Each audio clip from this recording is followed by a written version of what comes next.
First of all I awe an apology. ഇന്നലെ അങ്ങോട്ടും ഇങ്ങോട്ടും ഏകദേശം 9 മണിക്കൂർ ഈ നശിച്ച ട്രാഫിക്കിൽ കൂടെ ബൈക്ക് ഓടിച്ച് വന്നതാണ്. ഉറക്കവും പ്രോപ്പറായിട്ടില്ല. അതുകൊണ്ട് ചെയ്യുന്നതൊക്കെ ചെറുതായിട്ട് പാളിപ്പോകാൻ സാധ്യതയുണ്ട്. ക്ലിപ്പ് പറന്നിരിക്കുകയാണ്. എന്നാലും ഒരു മോറൽ റെസ്പോൺസിബിലിറ്റി പോലെ കുറേ സാധനങ്ങൾ ഫിനിഷ് ചെയ്യാനുണ്ട്. അതുകൊണ്ടങ്ങ് പറഞ്ഞിട്ട് പോവാണ്.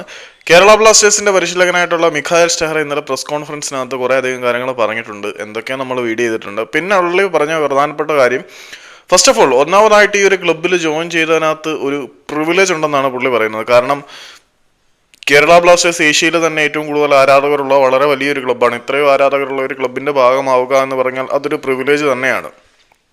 ഞങ്ങൾ 100% കളിക്കളത്തിൽ ആരാധകർക്ക് വേണ്ടി ചെലവഴിക്കാനാണ് ആഗ്രഹിക്കുന്നത്. വളരെ എനർജറ്റിക് ആയിട്ടുള്ള ഫുട്ബോൾ കളിക്കണം എന്ന് തന്നെയാണ് ഞങ്ങളുടെ ആഗ്രഹം.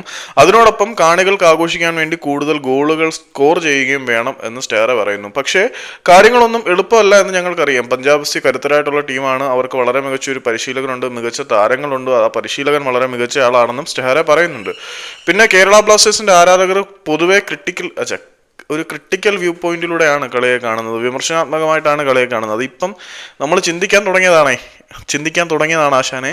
ഞങ്ങളെ വിമർശനാത്മകമായിട്ട് ചിന്തിക്കാൻ ഇവിടുത്തെ മാനേജ്മെന്റിന്റെ നയങ്ങൾ പ്രേരിപ്പിച്ചതാണ്. അതുകൊണ്ട് അത് പറയാതിരിക്കാൻ പറ്റത്തില്ല. അവർക്ക് കളിക്കാർ 100% നൽകുന്നത് കാണണം. കേരള ബ്ലാസ്റ്റേഴ്സിന്റെ ആരാധകർ അംബീഷ്യസ് ആണ്. കളിക്കളത്തിൽ 100% ആരാധകരെ ചിലവഴിക്കുന്നത് കണ്ടേ പറ്റത്തുള്ളൂ. എപ്പോഴും ഗോളുകൾ നേടണമെന്ന് ആരാധകർ ആഗ്രഹിക്കുന്നുണ്ട്. അവരെപ്പോഴും പോസിറ്റീവായിട്ടിരിക്കാനും ആഗ്രഹിക്കുന്നു. യെസ്, അങ്ങനെ തന്നെയാണ്. ഞങ്ങൾക്ക് പോസിറ്റീവായിട്ടിരിക്കണം. പക്ഷേ എതിരാളികളും കരുത്തരാണ്. അവരും അവരുടെ പോയിന്റിന് വേണ്ടിയാണ് കളിക്കുന്നത്. അവരും വിജയിക്കാൻ വേണ്ടിയാണ് കളിക്കുന്നത് എന്ന് നമ്മൾ ഓർക്കണം.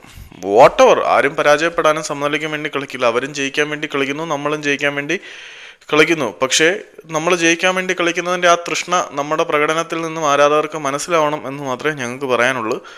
അപ്പം താങ്ക് യു വെരി മച്ച്.